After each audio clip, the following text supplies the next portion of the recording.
कुछ अर्सा पहले मैंने रमीज राजा पर एक वीडियो बनाई जिसमें मैंने कहा था कि रमीज राजा अपने दौर के एक बड़े ऑर्डिनरी क्रिकेटर थे। रमीज राजा ने 30 की औसत से रन बनाए। उन्होंने एक तवील अरसा क्रिकेट खेलकर इंतहाई कम छक्के मारे। उनकी बैटिंग एवरेज भी पुअर थी, उनकी परफॉर्मेंस भी बड़ी एवरेज थी और वो बड़े आम से खिलाड़ी थे। हैरत है कि वो इतना अरसा क्रिकेट कैसे खेल गए। और वो तनकीद करते हैं मौजूदा दौर के अच्छे प्लेयर्स के ऊपर, जो कि बड़ी हैरान कुन बात है। लेकिन हमारे कुछ नौजवान जोशीले और जज्बाती दोस्तों ने इस वाक़े को लेकर अब काफ़ी गालियां दी, बड़ी गालम गलोच की। और कभी मुझे एक नाम नेहाद क्रिकेट एक्सपर्ट कहा, कभी मुझे जो है वो एक फेसबुक का क्रिकेट एक्सपर्ट कहा, और कहा कि मेरा एक दिन का क्रिकेट खेलने का तजर्बा नहीं है तो मैं इतनी बड़ी बड़ी बातें कैसे कर लेता हूँ। तो मैं आज उसको जस्टिफाई करूँगा। मैं इसकी 3 वाज़ेह मिसालें पेश करूँगा, बल्कि 4। पहली वाज़ेह मिसाल ये है कि रमीज राजा साहब ने पिछले साल कुछ वीडियोस बनाकर अपने यूट्यूब चैनल पर चलाई, जिन पर वो कहते थे कि बाबर आजम की बैटिंग टेक्निक में बड़ी खामियां हैं। बाबर आजम जो है वो बड़े उनके अंदर एक आउट होने की एक बड़ी वजह उनकी बैटिंग टेक्निक में खामी है। वो खामी क्या है? वो ये है, वो है, वो है। अगर वो उसको दुरुस्त करते हैं तो वो शायद बहुत अच्छे महान प्लेयर बन जाए। ये बात बाबर आजम के बारे में कौन कह रहा है? रमीज राजा। तो वो तो वक्त ने साबित कर दिया कि क्या था और क्या नहीं था। बाबर आजम की परफॉर्मेंसेज रिसेंट टाइम में बड़ी अच्छी थी, T20 के नंबर 1 प्लेयर, और बड़ी उन्होंने प्रोलिफिक बैटिंग की है। बाबर आजम पाकिस्तानी तारीख के जो बल्लेबाज अजीम रह चुके हैं, अब मौजूदा दौर में बाबर आजम का ही नाम है। उसके बाद क्या हुआ? हफीज की तरफ तोपों का रुख मोड़ लिया रमीज राजा ने। मोहम्मद हफीज को बार बार बार बार वो कन्वे करते रहे कि अब आप 40 साल के हो गए, नौजवानों को मौका दें, अब आप रिटायर्ड हो जाएं, अब आपको क्रिकेट छोड़ देनी चाहिए। ये सब उस वक्त कहा गया जब हफीज अपने पूरे कैरियर की सबसे बेहतरीन क्रिकेट खेल रहे थे। हफीज ने वर्ल्ड कप में अच्छी परफॉर्मेंस दिखाई। हफीज जो थे वो PSL के अंदर उन्होंने बड़ी शानदार बैटिंग की। हफीज दौरा न्यूजीलैंड में गए, वहाँ उन्होंने बहुत एक प्रोलिफिक इनिंग्स खेली। हफीज इंग्लैंड में गए, वहाँ T20 सीरीज में वो मैन ऑफ द सीरीज थे।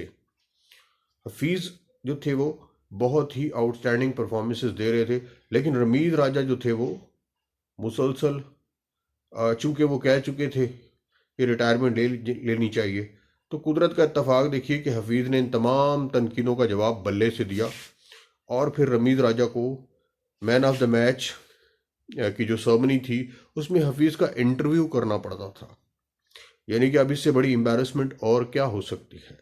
ये शायद वो मौका होता होगा जिसको रमीज राजा बड़ी मुश्किल से गुजारते होंगे। उसके बाद रमीज राजा की एक और कारस्तानी मैं आपको बताऊं कि फवाद आलम जब इंग्लैंड के लिए पाकिस्तानी स्क्वाड में शामिल हुए तो रमीज राजा ने बड़ी शिद्दत से मुखालफत की और कहा कि ये बड़ी पुअर चॉइस है, उनकी टेक्निक बड़ी ख़राब है, वो बिल्कुल सूट नहीं करते, वो एडजस्ट नहीं होते स्क्वाड के अंदर। फवाद आलम को किस बिना पर शामिल किया जा रहा है? फवाद आलम बिल्कुल भी क्वालिफाई नहीं करते, मेरिट पर नहीं आते। लेकिन फवाद आलम ने फिर जस्टिफाई किया कि 10 साल उन्हें टीम से बाहर निकालकर उनके साथ कितनी बड़ी ज्यादती की गई। उन्होंने भी अपना कमबैक अपने पल्ले से जस्टिफाई किया और उसको साबित किया। गोया यहां भी रमीज राजा को सुबकी का सामना करना पड़ा। उसके बाद अगली मिसाल मैं पेश किए देता हूं कि रमीज राजा एक मैच के दौरान कमेंट्री कर रहे थे।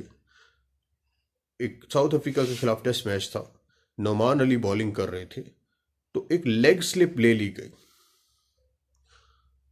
तो रमीज राजा ने तबसरा फरमाया कि मेरे ख्याल से ये बड़ा अहमकाना फैसला है।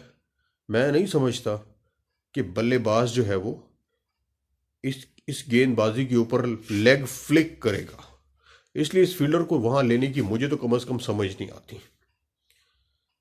Numan Ali over the wicket bowling कर रहे थे, रफ पैच पर उनका बॉल पड़कर स्पिन हो रहा था और ऐसी ही एक गेंद पर लेफ्ट हैंडेड बैट्समैन का इनसाइड एज लगा और सीधा लेग स्लिप ने कैच कर लिया अगली ही बॉल पर। तो मेरे ख्याल से इतना सब कुछ जान पढ़ सुन और देख लेने के बाद मतलब अब रमीज राजा को अपना यूट्यूब चैनल चलाना चाहिए या नहीं, या किसी को उनके मशवरों पर क्रिकेट खेलनी चाहिए या नहीं, या उनके जो तजिया है वो काबिल एतबार रह गया या नहीं, ये फैसला करना कुछ ज़्यादा मुश्किल नहीं है। नई वीडियो के साथ आपकी खिदमत में हाजिर हूँगा। मेरे चैनल को ज़रूर सब्सक्राइब कीजिए। अगली वीडियो तक के लिए खुदा हाफिज़।